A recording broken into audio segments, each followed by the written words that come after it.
Bismillahirrahmanirrahim. Assalamualaikum warahmatullahi wabarakatuh. Alhamdulillah, pada kesempatan kali ini kami dapat mengerjakan tugas yang telah ditugaskan oleh Ibu Injun sebagai dosen pengampu mata kuliah Aljabar Fundamental. Nah, di sini kami beranggotakan saya sendiri alias Syaimah Nafisah dengan NIM 21035571. Ada juga Uswan Nur Halifah dengan NIM 211543, dan yang terakhir ada Reza Farizal Barkah dengan NIM 21047991. Dan di sini kami akan menjelaskan Fibonacci. Apa sih itu Fibonacci? Fibonacci adalah suatu barisan bilangan yang merupakan hasil penjumlahan dua bilangan sebelumnya atau bilangan yang didefinisikan secara rekursif. Apa sih itu rekursif? Rekursif adalah fungsi dengan memanggil dirinya sendiri. Biasanya digunakan di deret bilangan. Nah, kemudian di sini ada gambar yang dengan ketentuannya Fn sama dengan 0 dan 1.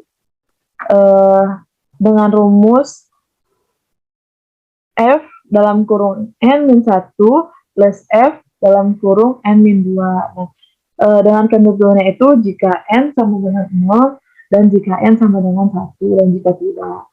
Nah, oke, kita lanjut. Nah, di sini ada contoh soal Fibonacci.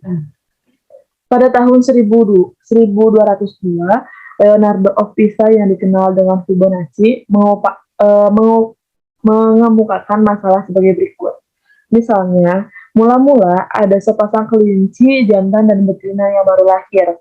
Setiap bulan, kelinci-kelinci yang sudah berumur 2 bulan akan beranak 2 ekor kelinci jantan dan betina. Maksudnya adalah, jadi setiap bulan itu, kelinci yang sudah berumur 2 bulan akan beranak 2 ekor kelinci yang terdiri dari 1 jantan dan 1 betina. Nah, kemudian di sini ada soalnya, carilah banyaknya kelinci setelah 12 bulan dan secara umum setelah N bulan. Nah, adapun penyelesaiannya sebagai berikut. Pada bulan ke-0 ada 1 pasang kelinci, sebut saja pasangan A. Nah, kemudian pada bulan ke-1 tetap masih ada 1 pasangan kelinci. Si A ini belum memiliki anak karena dia belum mencukupi umur untuk beranak. Nah, kemudian pada bulan kedua, pasangan A ini mempunyai sepasang anak, sebut saja pasangan B. Jadi total ada 2 pasang kelinci. Nah, kemudian pada bulan ketiga, pasangan A ini mempunyai sepasang anak lagi, sebut saja pasangan C. Tetapi si pasangan B ini belum mempunyai anak karena pasangan ini belum cukup umur untuk mempunyai anak. Dan total pasangan kelinci ini ada 3 pasang. Nah, kemudian pada bulan keempat, pasangan A ini mempunyai sepasang anak lagi, sebut saja pasangan D. Pasangan B juga mempunyai sepasang anak, sebut saja pasangan E. Jadi, totalnya itu ada 5 pasang kelinci dan seterusnya. Kita lanjut. Nah, di sini itu ada tabel dari pertanyaan yang tadi ya. Jadi, pada tabel ini ada induk kelinci pada bulan pertama itu dia belum memiliki anak. Nah, ini.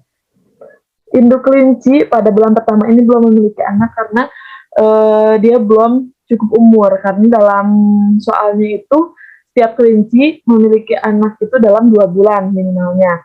Nah, karena dia masih 1 bulan ini, jadi dia belum memiliki anak. Nah, pada bulan kedua, kelinci A ini memiliki sepasang anak, sebut saja pasangan B.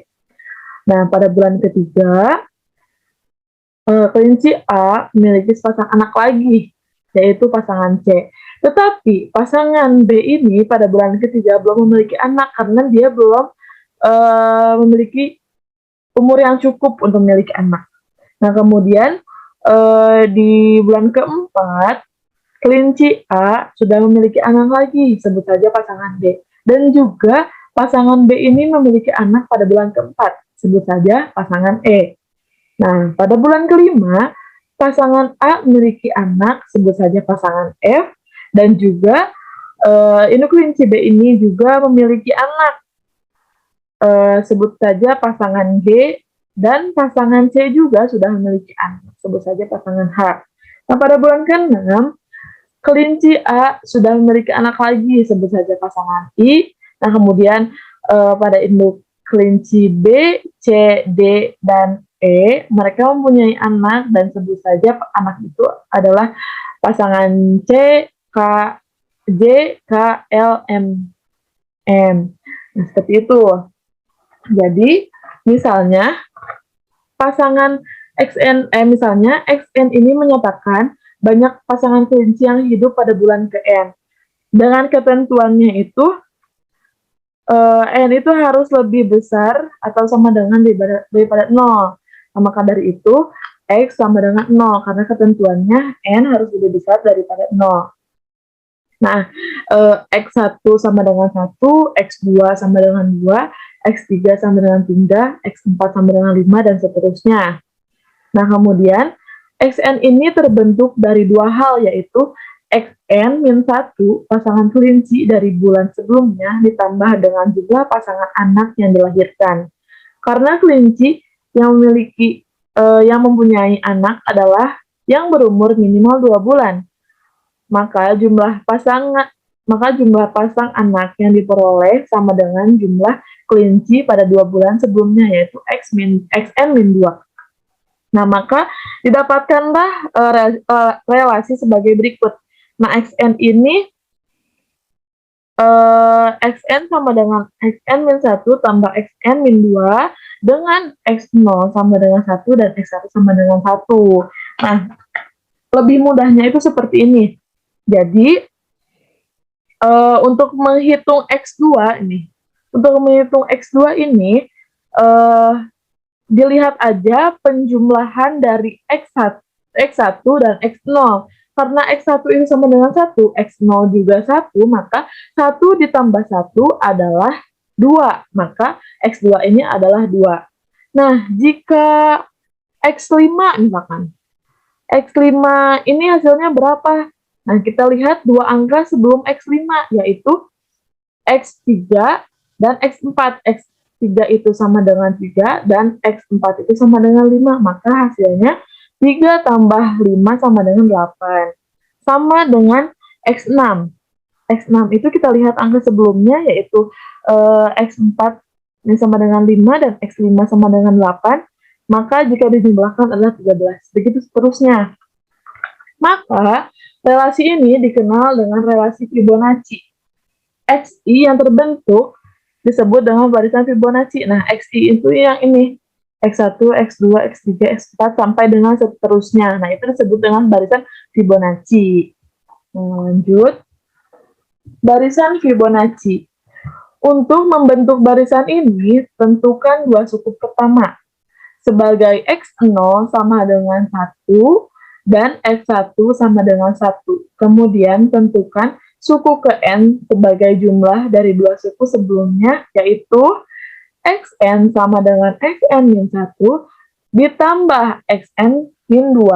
Jadi, suku keduanya adalah 2 sama dengan 1 ditambah 1. Suku ketiga adalah 3 sama dengan 3 tambah 1, dan seterusnya. Jadi, rumus tersebut itu dikatakan rekursif karena sejumlah N-1 suku pertama harus dihitung sebelum suku ke-N dapat dihitung. Seperti itu.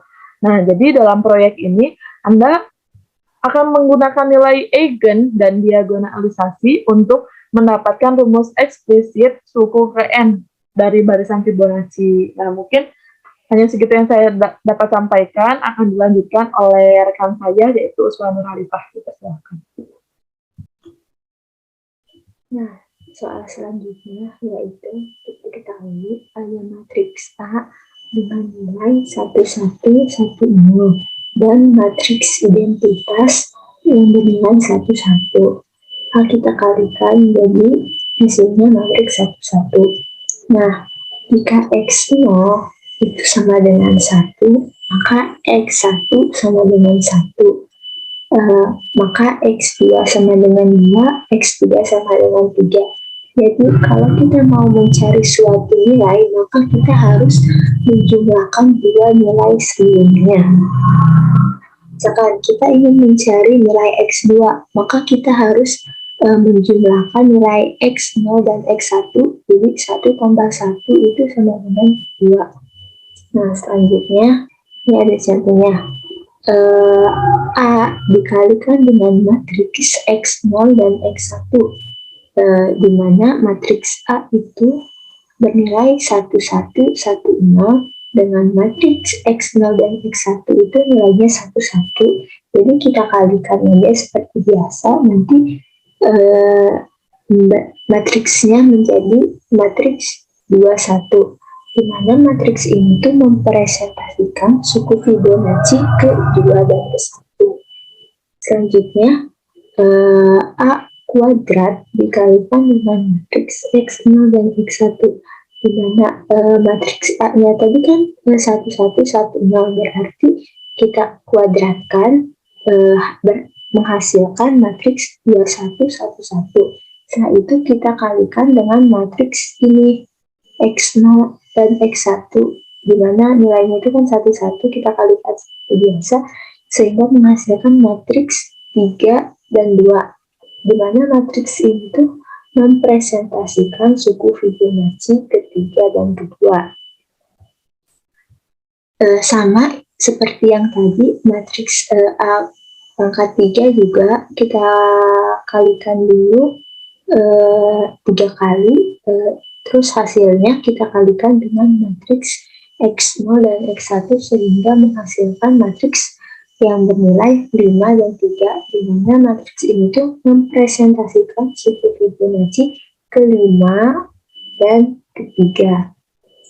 Nah, selanjutnya misalkan matriks A N-1 dikalikan dengan matriks X0 dan X1, maka matriks ini tuh hasilnya nanti akan mempresentasikan suku ke N dan ke N-1.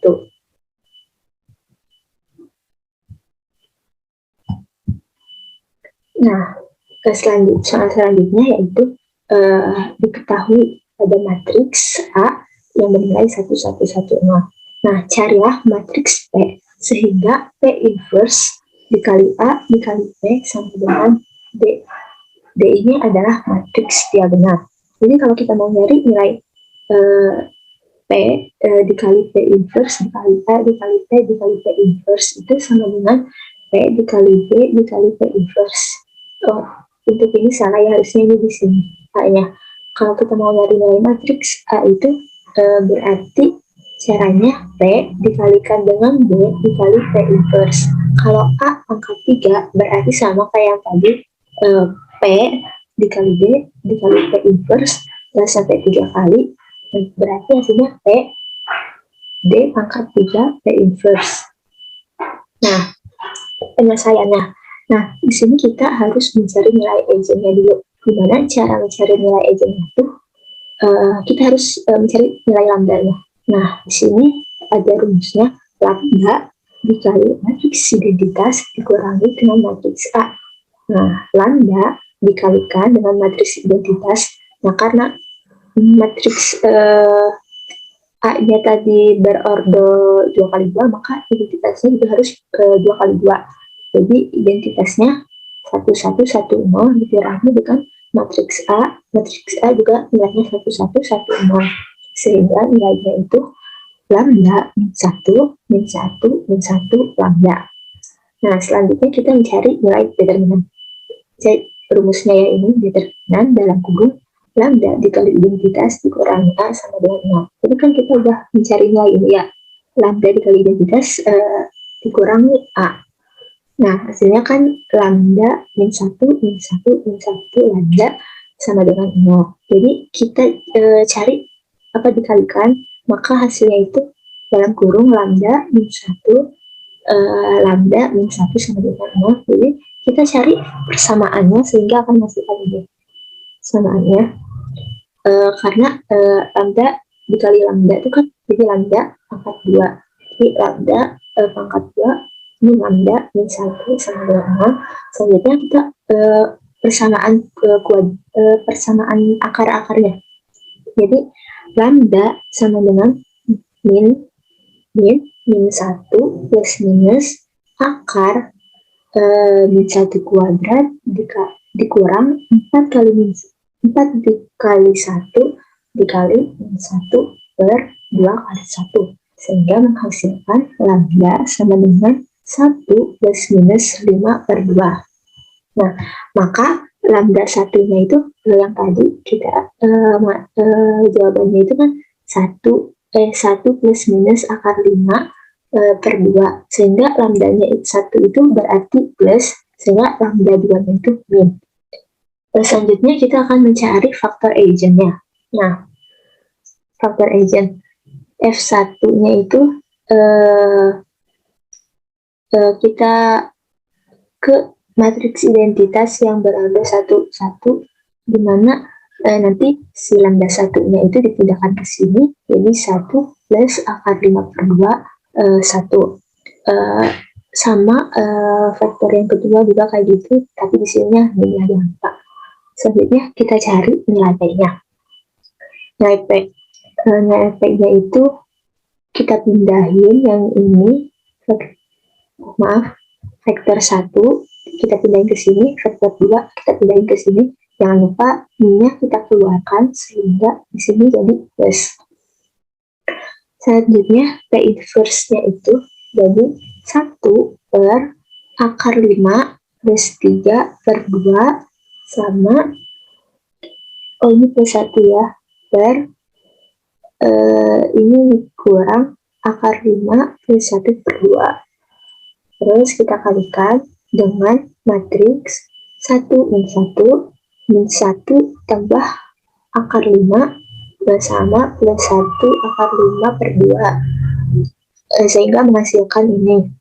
Kita kalikan ya yang itu, sehingga menghasilkan matriks akar 5 per akar 5 min akar 5 per 5 min 5 plus akar 5 per 10 sama min 5 plus akar 5 per 10. Nah, selanjutnya kita carikan nilai diagonalnya. Matriks diagonal. Jadi rumusnya itu P inverse dikali A dikali P. Ini D-nya. D sama dengan matriks akar 5 per 5 min akar 5 per 5 min 5 plus akar 5 per 10 5 plus akar 5 per 10 dikalikan dengan matriks A. Matriks A-nya itu kan tadi 1, 1, 1, 0. Selanjutnya dikalikan dengan matriks P. Nah, matriks P-nya itu kan yang ini tadi kita pindahin ke sini. Nah, ini dikalikan sehingga kita ketemu matriks diagonalnya itu sama dengan matriks 1 plus akar 5 per 2, 0, 0, 1 min akar 5 per 2. Nah, dari tadi kan kita udah menemukan matriks D yang diperoleh pada soal sebelumnya. Sekarang kita disuruh menghitung kayak gini. P, D, P min 1 dikalikan dengan X0 dan X1 yang sama dengan matriks 2, 1, di mana X0-nya 1 dan X1-nya 1 mempresentasikan suku Fibonacci ke 1 dan ke 1. Nah, ini ada soalnya ya, kita kerjakan di sini. Jadi, kita mencari nilai P dikali P dikali P inverse. Nah, dikalikan dengan matriks 1, 0. Jadi kita kalikan P-nya, nilai P-nya kita udah cari di sebelumnya, dan matriks diagonalnya juga udah kita dapatkan di soal sebelumnya ya. Setelah itu kita kalikan ini matriks P-nya, P inverse. Selanjutnya dikalikan dengan 1, 0. Nanti itu nilainya itu adalah matriks 1, 1. Nah, soal selanjutnya juga sama. Ini kan diagonal matriks diagonal itu kan kuadrat, jadi harus dikalikan sebanyak 2 kali. Nah, ini juga sama, dikalikan sebanyak 3 kali. Jadi, sehingga P dikali D pangkat N-1 dikali P inverse dikalikan dengan matriks 1, 0, itu berarti mereka itu akan mempresentasikan suku Fibonacci ke N dan ke N-1. Nah, contohnya ya, misalkan N-nya itu 92. P diagonal 2 min 1, P inverse dikalikan dengan 1, maka kita P-nya sama kayak yang tadi ini, yang kedua ini kan 1, 2, 1. Ini kan D 2 dikali 1, 2 dikurang 1, 2 dikurang 1 kan hasilnya 1, maka kita sama kayak yang ini, sehingga hasilnya 1, 1. Jadi yang matriks 1 ini cukup Fibonacci ke N-1, dan yang ini cukup Fibonacci ke N2. Selanjutnya akan disampaikan oleh rekan saya. Di sini juga akan menjelaskan soal yang dengan menggunakan formulasi yang diperoleh pada nomor maka suku barisan Fibonacci ke 100 dan ke 200 adalah, nah, saya di sini menggunakan coding C++.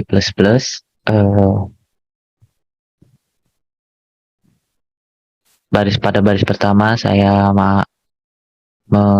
include library iStream dan menggunakan using namespace std untuk mempersingkat codingannya, karena deret Fibonacci merupakan deret yang menambah dua angka sebelumnya.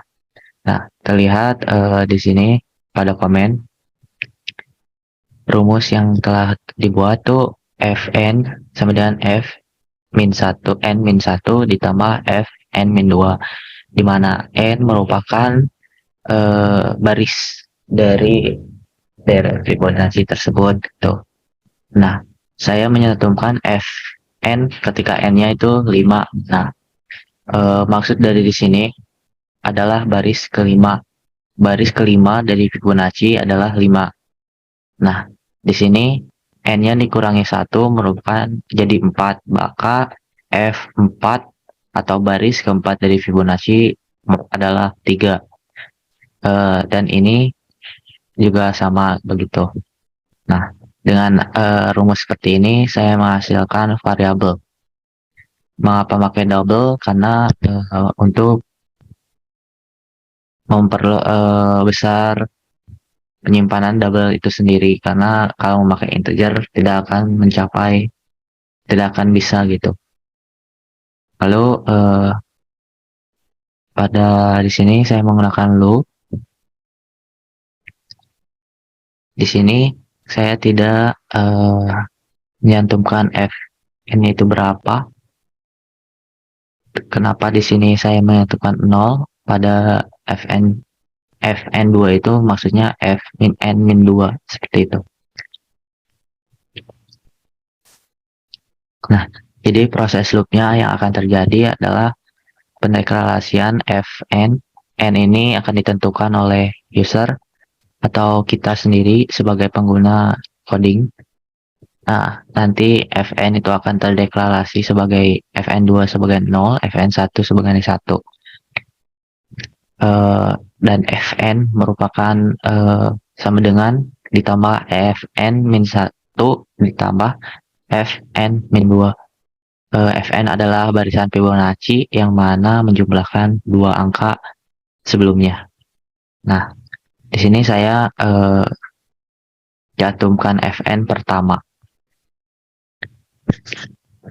Akan keluar Fn yaitu 1. Lalu pada loop, loopnya tidak lebih besar dari N yang dicantumkan oleh user, karena itu yang akan dicari oleh user, seperti itu. Fn di sini diperbaharui, tidak diperbarui namun dideklarasikan lagi, namun ketika di loop kembali akan terperbaharui gitu, seperti lainnya pada variabel ini. Fn2 yang semula bernilai 0 menjadi nilainya 1, dan Fn1 yang semula nilainya 1 menjadi Fn yang mana Fn sama dengan 0 tambah 1 merupakan 1. Di sini akan dicantumkan Fn, yaitu Fn-nya 1. maka yang keluar pada pertama ini 1 dan di sini 1. Nanti akan terlihat seperti ini. Lihat.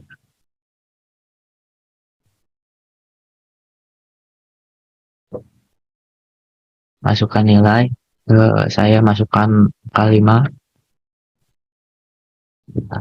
Ini merupakan barisan Fibonacci yang dihasilkan. Saya coba lagi 10, 100 mungkin ya. Nah, dari program deret Fibonacci yang telah dibuat, Fn baris Fibonacci ke 100 adalah ini tercantum.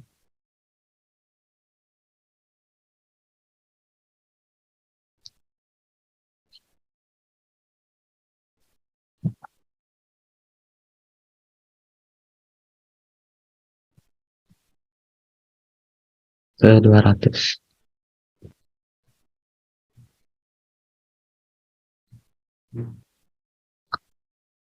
Ini merupakan deret baris Fibonacci ke 200.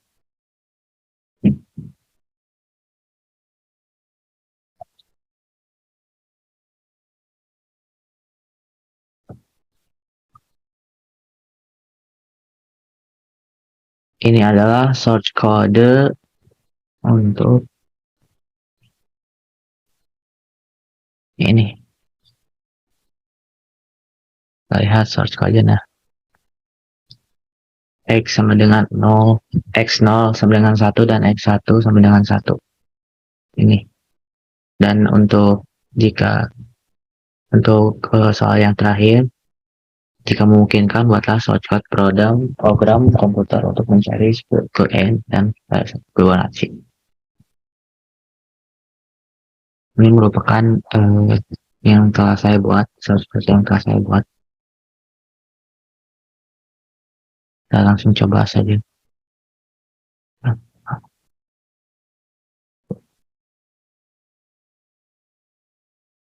Saya ingin menghitung nilai ke 100 dari suku pertama 3 dan suku keduanya merupakan 5. Maka akan terlihat seperti ini. Atau mungkin lebih biar terlihat 2 suku ke 10 dari 3 5. Terlihat ini merupakan suku ke 10 dari nya atau 3 dan suku keduanya adalah 5. Dari source code tidak beda jauh, namun di sini saya hanya menambahkan memasukkan nilainya oleh user gitu, yang sebelumnya telah saya deklarasikan. Nah, di sini saya di outputnya saya masukkan nilainya, variabelnya seperti itu. Ininya tidak berbeda, semua sama seperti itu. Sekian dari saya. Terima kasih. Wassalamualaikum warahmatullahi wabarakatuh.